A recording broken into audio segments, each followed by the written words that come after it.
Halo teman-teman, assalamualaikum. Kembali lagi di channel aku, Lilik Triwahiningsih. Di video kali ini akan melanjutkan video yang sebelumnya, yaitu My Agnes Story part 1. Jadi kali ini adalah My Agnes Story part 2, dimana aku mau menjelaskan video-video yang terpotong sebelumnya. Karena di video sebelumnya itu banyak video yang terpotong. Maklum ya, karena aku baru belajar ngedit, jadi ada beberapa bagian yang terpotong dan udah aku hapus. Dan di video kali ini aku mau menjelaskan video yang kepotong tersebut dan mau menjelaskan juga skincare apa aja sih yang aku pakai selama aku jerawatan itu, dan selama sebelum aku ke dokter kun dan setelah aku ke dokter kun aku pakai skincare apa aja. Langsung aja ya videonya.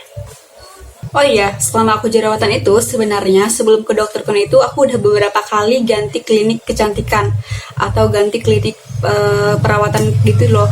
Oke, di sini udah ada apa sih namanya, ID card klinik, bukan ID card ya, apa sih namanya tuh, kartu member ya, kartu member klinik kecantikan. Dan di sini ada 4. Dan salah satunya ini, yang satunya bukan klinik kecantikan sih, ini adalah produk dari Jafra. Dan yang 3-nya ini adalah klinik perawatan kecantikan. Kenapa sih aku ganti-ganti klinik? Karena emang gak cocok, dan mungkin karena gak sabaran, karena emang efeknya itu gak ada di aku, dan efeknya itu gak ngaruh di aku. Pertama kali aku jerawatan itu, aku langsung beli obat di apotek yang kayak gini, obat-obatnya, obat total jerawatnya kayak gini. Tapi aku cuma pakai sebentar karena nggak ngaruh di muka aku dan malah bikin tambah parah. Bukan karena produknya jelek ya, emang karena produknya itu nggak cocok di aku.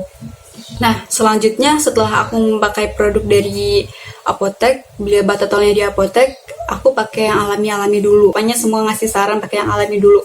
Aku udah pakai ini. Pokoknya udah segala macam aku pakai yang alami. Muka aku udah kayak wajan aja kali ya. Tapi hasilnya nggak ada. Hasilnya tetap aja aku jerawatan. Tetap aja jerawat itu numbuh lagi.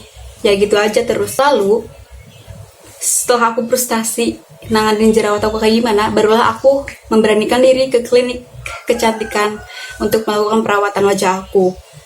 Dan yang 3 ini nih, ini adalah member klinik kecantikan aku waktu dulu, dan aku masih simpan. Yang pertama, sebenarnya nggak ada di ID card ini sih. Aku waktu itu ID cardnya nggak tahu kemana, mungkin hilang. Jadi yang pertama itu aku ke salah satu klinik di daerah tempat aku tinggal. Aku cuman berapa minggu ya, 2 minggu. Di situ aku lumayan sembuh sih. Tapi setelah aku berhenti obatnya, setelah aku berhenti memakai krimnya, ternyata balik lagi jerawatan. Aku nggak tahu ya itu namanya ketergantungan atau apa. Oh iya, setelah itu aku kan masuk lagi. Dan kenapa sih kok krimnya setelah aku berhenti jerawatan lagi? Pasti dokternya selalu bilang kalau itu bukan ketergantungan, tapi kulit kamu udah nggak dirawat lagi, jadi kembali lagi seperti awal. Kok gitu ya? Cuman aku nggak mau menjudge dokternya atau gimana, jadi ya udahlah, aku memutuskan untuk berhenti perawatan di situ.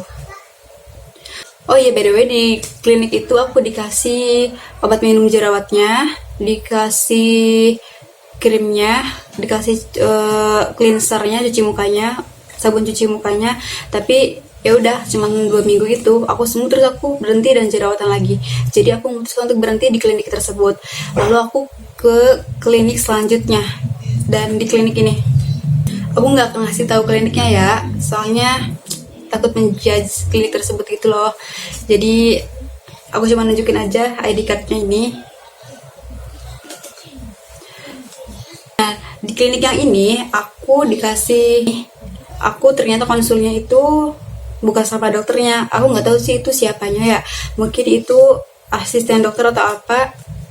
Tapi di situ aku di peeling, di facial, dan itu sakit banget. Orang lagi jerawatan di peeling, di facial, dipegang-pegang mukanya. Gimana sih, kebayang gak sih sakitnya? Lagi jerawat dipegang-pegang mukanya, di facial, pokoknya sakit banget. Setelah itu aku dikasih krim, dikasih obat minum juga.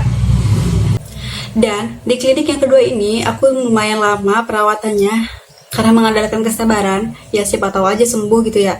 Tapi ternyata udah lama aku perawatan di situ gak sembuh-sembuh, wajah aku tetap aja jerawatan. Terus aku memutuskan untuk berhenti perawatan di situ dan aku beralih ke Jafra. Ini kartu membernya.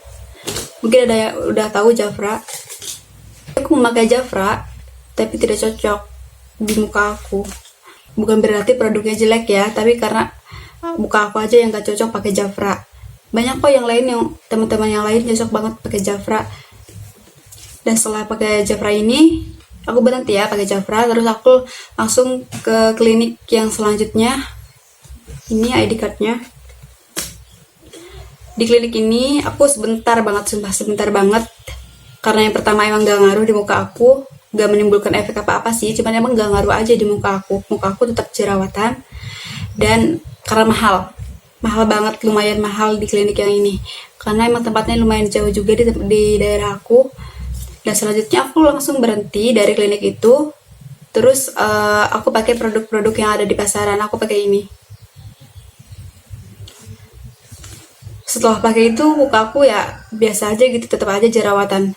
Terus aku searching di YouTube, gak sengaja aku nemuin salah satu YouTube yang mereview Dr. Kun, lalu aku perawatan di Dr. Kun.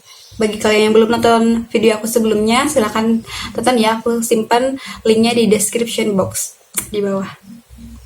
Nah, di situ aku bahas aku perawatan ke Dr. Kun kayak gimana. Dan setelah lepas dari Dr. Kun, muka aku kan baik-baik aja tuh selama kurang lebih 2 tahun. Lalu pada akhirnya pada tahun 2019 itu aku jerawatan lagi. Dan aku pakai apa aja sih skincare-nya selama aku jerawatan itu? Aku kasih tahu ya di sini. Nah, di fase ini sebenarnya aku udah trauma banget pakai krim-krim dari dokter atau konsultasi ke dokter lagi karena capek aja gitu, gak ada hasilnya. Jadi aku pakai perawatan yang ada di pasaran aja gitu, pakai skincare yang ada di pasaran aja. Produk apa aja sih? Contohnya aku pakai ini. Nanti aku tunjukin gambarnya di sini ya. Nah, selama jerawatan aku pakai ini, pakai obat total jerawatan yang ini, dan aku rekomendasikan banget bagi kalian pakai obat total jerawat yang ini. Pilih salah satu aja ya. Dan lumayan mendingan sih, aku telatenin aja sabar dengan jaga pola makan dan pola hidup yang baik tentunya. Itu mempengaruhi banget. Udah aku jelasin sih di video sebelumnya ya. Jangan lupa ditonton. Dan setelah pakai itu, alhamdulillah makin membaik. Selanjutnya aku mau ngasih tahu ke kalian apa aja sih skincare yang aku pakai sekarang dan waktu aku lepas dari Dr. Kun itu. Yang pertama, sebelum aku cuci muka, aku pakai Garnier Micellar Water. Ini wajib banget sebelum kalian cuci muka, pakai ini dulu. Nanti aku tunjukin fotonya ya. Di sini yang lebih jelas. Selanjutnya, aku cuci muka pakai sabun dari COSRX, Salicylic Acid Daily Gentle Cleanser dari COSRX, tulisannya COSRX. Maaf ya kalau salah nyebut namanya. Nanti aku tunjukin juga fotonya di sini. Selain pakai sabun cuci muka itu, aku juga pakai cleanser dari Cetaphil. Kenapa sih aku pakai 2 cleanser itu? Sebenarnya aku nggak pakai dua-duanya langsung sih. Kadang aku pakai Cetaphil, kadang aku pakai COSRX. Gimana aku sukanya aja sih, gimana lagi maunya aja. Dan selanjutnya aku pakai tonernya itu dari Hatomgi ini. Dan ini botol spraynya. Ini waktu aku beli, aku langsung dapat botol spraynya. Tapi ada juga sih yang nggak dapat botol spraynya. Jadi si Hatomgi ini aku masukin ke spraynya buat aku pakai di spray ke seluruh wajah. Kadang juga aku langsung pakai kapas gitu loh. Setelah aku pakai toner itu, kadang seminggu 2 kali itu aku pakai exfoliating toner dari Aquaskin. Ini dari Aquaskin. Tapi aku pakainya cuman seminggu 2 kali.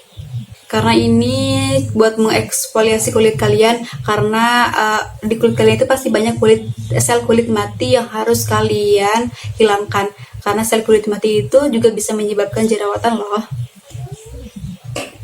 Oh iya, selanjutnya India menurut aku yang paling berperan buat ngobatin jerawat aku. Tapi ini ada 2 sebenarnya, toner sama lotionnya. Cuman botolnya udah aku buang, aku lupa di mana naruhnya. Kayaknya udah aku buang deh. Nanti aku tunjukin aja ya fotonya di sini. Ini juga dari COSRX, COSRX, yaitu Natural BHA Skin Returning Emulsion. Dan satunya lagi itu, ini emulsion itu sejenis lotionnya, yang satunya itu sejenis toner gitu loh. Nanti aku tunjukin fotonya ya. Dan setelah itu aku juga pakai essence dari COSRX juga, karena semua produk aku hampir 90% dari COSRX ya. Nih namanya Advanced Nail 96 Machine Power Essence dari COSRX juga. Ini sejenis essence buat ngelembabin kulit, buat menenangkan kulit. Bentuknya itu kayak lendir gitu loh, yang namanya juga snail ya, jadi kayak dari lendir siput. Selanjutnya, kalau aku lagi jerawatan, aku pakai dari COSRX juga Centella Blemish Cream yang ini. Centella Blemish Cream. Ini bentuknya krim kayak gini. By the way, aku lupa aku pakai sunscreen apa aja, karena ini adalah hal terwajib skincare kalian. Kalian harus punya banget sunscreen buat ngelindungin kulit kalian dari paparan sinar matahari. Aku pakai dari COSRX juga. Namanya itu Always Soothing Sunscreen. SPF-nya 50 plus PA+++. By the way, sebelum pakai dari COSRX ini, aku juga pakai sunscreen dari Parasol. Aku beli di apotek ya, itu juga bagus loh buat kalian yang lagi jerawatan, pakai sunscreen itu. Dan sebenarnya cleanser aku itu sebelum memakai COSRX dan Cetaphil, aku pakai dari apotek juga, namanya itu PH Isohex yang kayak gini. Itu juga bagus loh buat kulit kalian yang lagi jerawatan. Itu cuman sedikit referensi aja sih dari aku, bukan merekomendasikan kalian untuk memakai itu juga, karena produk yang aku pakai, skincare yang aku pakai belum tentu cocok di kalian gitu. Aku cuman memberikan sedikit gambaran aja apa aja sih skincare yang waktu aku pakai waktu aku jerawatan. Itu dia skincare rutin aku. Selanjutnya aku mau ngasih tips ke kalian, tips memilih skincare yang baik. Yaitu yang pertama, kamu harus mengenali jenis kulit kamu. Apakah berminyak, apakah normal, apakah sensitif, ataukah berjerawat. Jadi kamu pilih skincare sesuai dengan jenis kulit kamu itu apa. Yang kedua, pilihlah skincare yang udah terdaftar di BPOM. Karena yang pasti kalau udah terdaftar di BPOM, produk tersebut udah melalui proses pemeriksaan yang panjang ya. Pasti nggak ada produk-produk yang bikin muka rusak itu diloloskan aja di BPOM itu. Ketiga, kamu cari tahu produk yang mau kamu pakai itu di YouTube atau di Google. Kamu search aja, banyak nggak sih yang nge-review produk tersebut, apakah reviewnya bagus atau enggak, atau ratingnya bagus atau enggak. Itu bisa menjadi salah satu pertimbangan bagi kamu untuk memilih skincare. Terus yang selanjutnya, kamu cari tahu juga komposisi dari skincare tersebut itu apa aja, terbuat dari bahan-bahan apa aja, zat-zat apa aja, apakah ada bahan-bahan yang dari skincare tersebut yang bisa bikin kulit kamu alergi atau bikin kulit kamu gak cocok. Jadi hal tersebut juga bisa menjadi pertimbangan bagi kamu untuk memilih skincare.